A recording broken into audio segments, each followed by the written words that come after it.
Hello student, success point lecture में आपका स्वागत है। प्रतियोगी परीक्षाओं की तैयारी के लिए YouTube channel success point lecture को सब्सक्राइब करें। यदि वीडियो आपको अच्छी लगे तो लाइक करें और शेयर करें। चलिए आज बात करते हैं आज की वीडियो के बारे में। इससे पहले की वीडियो में हमने आपको उत्तराखंड का भौगोलिक पार्ट फर्स्ट के बारे में संक्षिप्त जानकारी दी थी। इस वीडियो में हम विस्तार से बात करेंगे ट्रांस और वृद्ध हिमालय के बारे में। वीडियो को बिल्कुल भी स्किप ना करें। वीडियो स्किप करने से आपको कंप्लीट उत्तराखंड भौगोलिक पार्ट 2 समझ नहीं आएगा। चलिए बात करते हैं आज उत्तराखंड भौगोलिक पार्ट 2 के बारे में। शुरू करते हैं। चलिए, यह है हमारा उत्तराखंड का मैप। यहाँ पर आपके सामने दो इमेज दिखाई दे रही हैं। एक और हमारा उत्तराखंड का मैप है और एक और ट्रांस और वृद्ध हिमालय की लोकेशन दिखाई गई है। यदि हम ट्रांस हिमालय की बात करें इस मैप में, तो ट्रांस हिमालय हमारा यहाँ पर यहाँ स्थित है। यदि उत्तराखंड के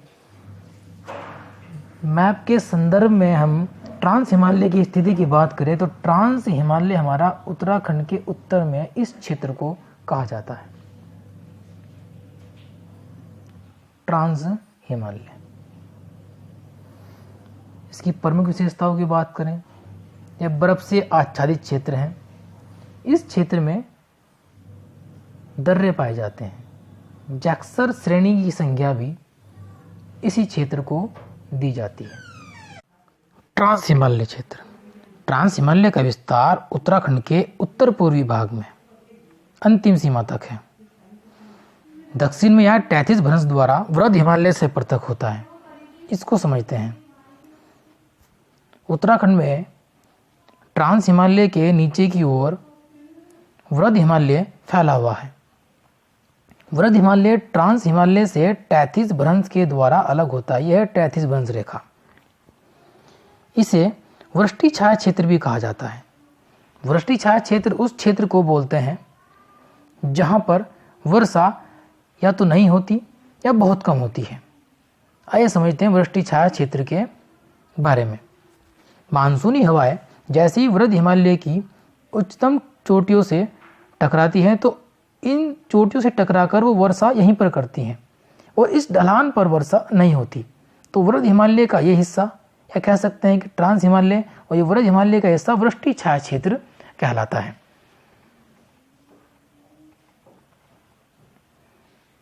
यदि हम ट्रांस हिमालय की खोज की बात करें तो इसकी खोज स्वेस हैडन के द्वारा 1936 में की गई थी। यह भाग अवसादी शैलों से बना है। इसकी अनुमानित आयु 7 करोड़ से 60 करोड़ वर्ष अनुमानित है। ये थी बात ट्रांस हिमालय के बारे में। आइए आगे जानते हैं वृद्ध हिमालय के बारे में। हिमालय के इस भाग को वृद्ध हिमालय कहते हैं। उच्चतम शिखर, हिम घाटियां, अत्यंत शीत, यू एवं लटकती घाटियां आदि के कारण यह भूभाग मनोरम दृश्य वाला है। इसका विस्तार मुख्य केंद्रीय भ्रंश से उत्तर में तिब्बत या चीन की सीमा तक है। इसे समझते हैं। यह है मुख्य केंद्रीय भ्रंश। यदि हम वृद्ध हिमालय के विस्तार की बात करें तो मुख्य केंद्रीय भ्रंश से उत्तर की ओर चीन या तिब्बत की सीमा तक के क्षेत्र को वृद्ध हिमालय कहा जाता है। मुख्य केंद्रीय भ्रंश या MCT जो कि लघु हिमालय और वृद्ध हिमालय को अलग करती है। यहाँ पर है MCT, मेन सेंट्रल थ्रस्ट। यहाँ से उत्तर में चीन की सीमा तक के भूभाग को वृद्ध हिमालय कहा जाता है। इस क्षेत्र की प्रमुख हिमाच्छादित चोटियाँ लगभग बंदरपूंछ, केदारनाथ, संतोपत, चौखंबा, कामेत, नीलकंठ, माणा, हाथी पर्वत, गौरी पर्वत, नंदा घुंगटी, त्रिशूल, मरगुथनी, पंचाचूली, गुन्नी आदि हैं। हिमानी द्वारा निर्मित अनेक महत्वपूर्ण स्थलाकृतियां इसी भाग में पाई जाती हैं। वृद्ध हिमालय का मुख्य उच्चावच लगभग 4800 मीटर से 6000 मीटर तक स्थित है। उत्तराखंड की सबसे ऊंची पर्वत चोटी नंदा देवी 7,817 मीटर इसी भाग में है।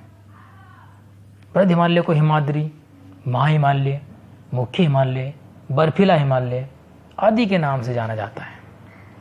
यदि हम इस हिमालय के गर्भ भाग में स्थित चट्टानों की बात की जाए तो यहाँ पर ग्रेनाइट, नीस, शिस्ट आदि प्राचीन चट्टानें हैं। आइए वृहद हिमालय के बारे में विस्तार से जानते हैं। वृहद हिमालय यह क्षेत्र लघु या मध्य हिमालय और ट्रांस हिमालय के मध्य स्थित है। वृहद हिमालय के नीचे की ओर के क्षेत्र को लघु या मध्य हिमालय कहा जाता है और यह है वृहद हिमालय।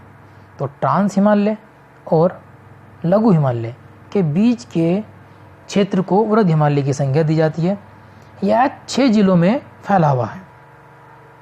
उत्तरकाशी, टिहरी गढ़वाल, रुद्रप्रयाग, चमोली, बागेश्वर, पिथौरागढ़। जलवायु की बात की जाए,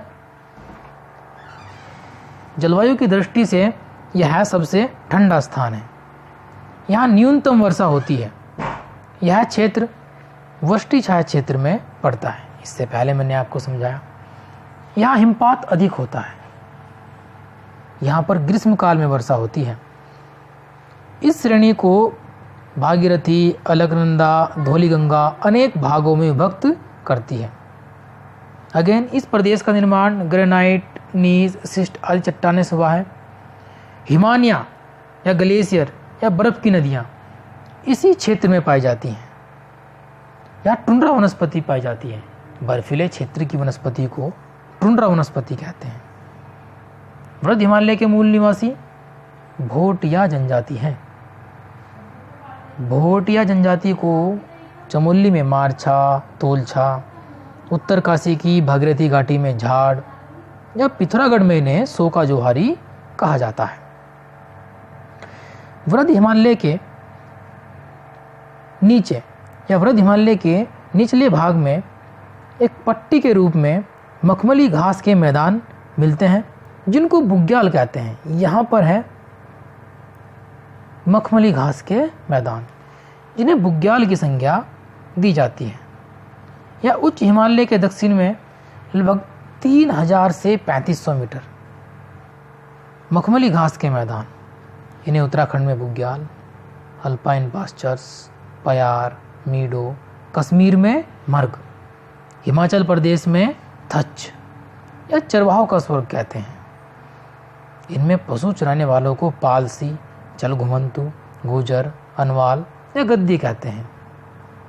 उत्तराखंड में 5 प्रकार के बुग्याल हैं। कौन कौन से?